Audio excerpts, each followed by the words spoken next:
السلام علیکم ورحمۃ اللہ وبرکاتہ۔ دوستو، جیسا کہ ہم نے پہلی ویڈیو میں آپ تک یہ بات پہنچائی تھی کہ ہم ایک چینل شروع کر رہے ہیں مسائل کا حل کے نام سے۔ آپ اس چینل کے ذریعے اپنے سوالات ہمیں پہنچا سکتے ہیں اور انشاءاللہ تعالی ہم اسی چینل کے ذریعے آپ کے جوابات دیں گے تاکہ جو سائلین ہیں وہ بھی مستفیض ہو جائیں اور دیگر ناظرین بھی ہمارے چینل سے استفادہ کر سکیں۔ تو ہمیں چند سوالات موصول ہوئے ہیں، ہم ان سوالات کو ناظرین آپ کی خدمت میں پیش کرتے ہیں اور ان سوالات کو پیش کرنے کے ساتھ ساتھ ہم ان کے جوابات بھی دے رہے ہیں تاکہ آپ بھی مستفیض ہو سکیں اور اپنے متعلقین وغیرہ کو شیئر کر کے ان کو بھی استفادے کا موقع فراہم کر سکیں۔ تو دوستو، پہلا سوال میرٹھ سے ہمیں موصول ہوا ہے۔ جنید صاحب ہیں، کوئی پوچھ رہے ہیں کہ میری عمر مفتی صاحب 55 سال ہے، میرے والدین نے بچپن میں میرا عقیقہ نہیں کیا تھا، تو کیا میں اس عمر میں اپنا عقیقہ کر سکتا ہوں؟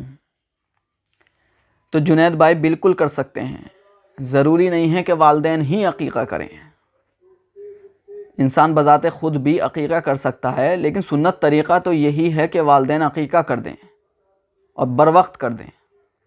لیکن بہرحال اس میں بھی کوئی قباحت نہیں ہے، آپ اس عمر میں بھی اپنا عقیقہ کر سکتے ہیں۔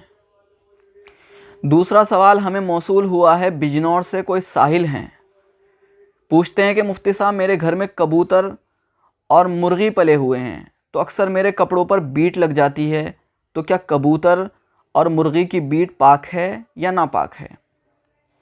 تو ساحل بھائی، اس سلسلے میں ایک بات یاد رکھیں، پرندے جتنے بھی ماکول اللحم ہیں، وہ پرندے یعنی جن کا گوشت کھایا جاتا ہے، کھایا جانا حلال ہے، جن کے گوشت کا کھانا حلال ہے، اگر ان کی بیٹ کپڑوں پر لگ جائے تو کپڑا ناپاک نہیں ہوتا۔ لیکن 3 پرندے ایسے ہیں کہ جن کا گوشت کھایا جاتا ہے لیکن اس کے باوجود ان کی بیٹ جو ہے ناپاک ہے، اگر وہ کپڑوں پر لگ جائے گی تو کپڑا ناپاک ہو جائے گا۔ بقول آپ کے کہ آپ کے گھر میں کبوتر بھی پلے ہوئے ہیں اور مرغی بھی پلی ہوئی ہے، تو ساحل بھائی، کبوتر کی بیٹ اگر آپ کے کپڑوں پر لگ رہی ہے تو کوئی مذائقہ نہیں ہے، آپ کپڑوں پر لگی ہوئی بیٹ کے ساتھ ہی نماز اگر پڑھ لیں گے تو آپ کی نماز ادا ہو جائے گی۔ اور اگر مرغی کی بیٹ آپ کے کپڑوں پر لگ رہی ہے تو اسے پاک کرنا ضروری ہے۔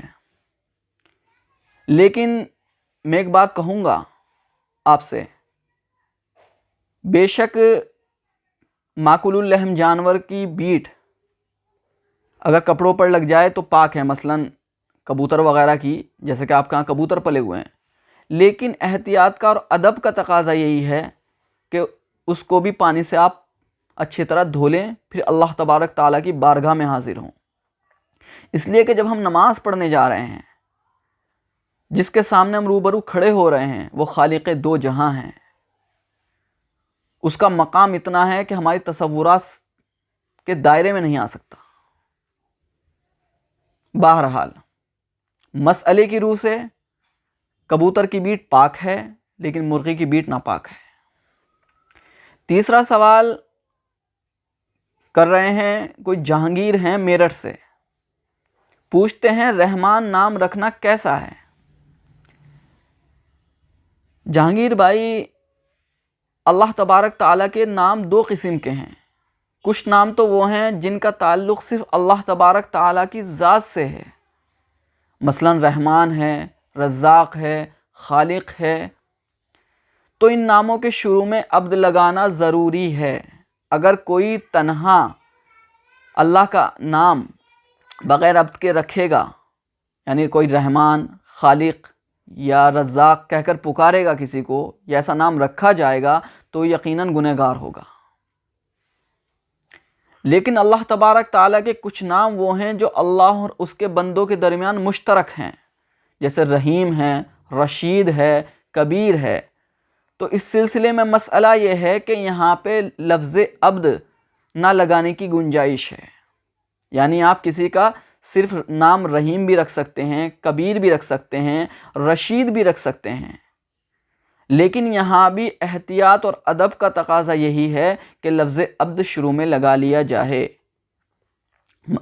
یعنی عبد الرشید کہہ کر پکارا جائے، عبد الرحیم کہہ کر پکارا جائے، عبد الکبیر کہہ کر پکارا جائے۔ بہرحال تو وہ نام جو اللہ تبارک تعالیٰ کی ذات کے ساتھ خاص ہیں ان کے شروع میں عبد لگانا ضروری ہے، لیکن وہ نام کہ جن کا تعلق اللہ کی ذات اور بندوں کے ساتھ دونوں کے ساتھ ہے تو اس کے شروع میں عبد نہ لگانے کی گنجائش ہے۔ چوتھا سوال کیا ہے کسی نے کہ کیا ہنسنے سے نماز ٹوٹ جاتی ہے؟ سائل کا نام ہے اکرام، مراد آباد سے تعلق رکھتے ہیں۔ دیکھیے، ہنسنے کی 3 قسمیں ہیں۔ نمبر 1 تبسم، یعنی اس انداز سے مسکرانا کہ اس میں کوئی آواز نہ ہو۔ تو اگر دوران نماز صرف تبسم کیا تو نہ تو نماز فاسد ہوگی نہ وضو ٹوٹے گا۔ ہنسنے کی دوسری قسم ہے ضحک، یعنی اتنی زور سے ہنسنا کہ خود کو بھی آواز آ جائے اور برابر والا جو بالکل آپ کے قریب کھڑا ہوا ہے اس کو بھی آواز آ جائے۔ تو اس سے نماز تو فاسد ہو جائے گی لیکن وضو نہیں ٹوٹے گا، تو دوبارہ سرنو وہیں کے وہیں کھڑے ہو کر نماز کا اعادہ کر لے گا۔ تیسری قسم ہنسنے کی جو ہے وہ ہے قہقہا، یعنی اتنی زور سے ہنسنا کہ تمام اہل مجلس اس کو سن سکیں۔ تو اس صورت میں آپ کی نماز بھی فاسد ہو جائے گی اور آپ کا وضو بھی ٹوٹ جائے گا۔ پہلی قسم جو ہم نے بتائی تھی تبسم، جس میں نہ تو وضو ٹوٹتا نہ نماز فاسد ہوتی، اس میں بھی دیکھیے اگر دیکھا جائے مسئلے کی روح سے نہ نماز فاسد ہوگی نہ وضو ٹوٹے گا، لیکن بے ادبی ضرور ہوگی کہ آپ اللہ تبارک تعالیٰ کی جو خالق 2 جہاں ہیں اس کے روبرو کھڑے ہو رہے ہیں اور آپ کے اندر سنجیدگی نہیں ہے، ہنسی آپ کے اندر، کیونکہ آدمی تبسم کب کرے گا؟ جب اس کو کوئی بات یاد آ رہی ہوگی، اس کے اندر یکسوئی نہیں ہوگی، خشوع خضوع نہیں ہوگا، ورنہ نماز میں تبسم کا کیا مقصد ہے، کیا مطلب ہے؟ بہرحال ہنسنے کی 3 قسمیں ہیں۔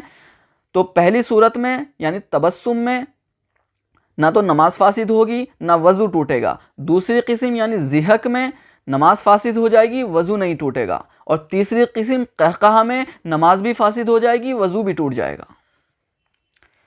5واں سوال ہمیں کیا ہے دبئی سے کسی نے، عبد الشکور نام ہے ان کا، پوچھ رہے ہیں کہ تہجد کی نماز میں کتنی رکعت ہوتی ہیں؟ تو عبد الشکور بھائی، تہجد کی نماز میں 2 روایت آتی ہیں، 8 رکعت والی بھی روایت آتی ہے، 12 رکعت والی بھی روایت آتی ہے، یعنی کم از کم 2 رکعتیں تہجد کی نماز میں، زیادہ سے زیادہ 12 رکعتیں، لیکن نبی کریم صلی اللہ علیہ وسلم عام طور سے 8 رکعت پر ہی اکتفا کرتے تھے۔ تو کبھی 8 رکعت پڑھ لی جائیں، کبھی کبھی 12 رکعت بھی پڑھ لی جائیں، لیکن کیونکہ نبی کریم صلی اللہ علیہ وسلم عام طور سے 8 رکعت پڑھتے تھے تو سنت کا تقاضا یہی کہ 8 رکعت پڑھی جائیں۔ انشاءاللہ اگلی مجلس میں پھر ملیں گے۔ آپ اپنے سوالات ہمیں ڈسپلے پہ موجود نمبر پر بھیج سکتے ہیں، اور ہمارے چینل کو سبسکرائب کریں، لائک کریں، اور زیادہ سے زیادہ لوگوں کو شیئر بھی کریں، تاکہ ہو سکتا ہے جن کو اب تک کچھ مسائل یاد نہ ہوں اور وہ مسئلے انہیں معلوم ہو جائیں، یہ آپ کے لیے صدقہ جاریہ کا کام بن جائے۔ انشاءاللہ پھر ملاقات ہوگی۔ السلام علیکم ورحمۃ اللہ وبرکاتہ۔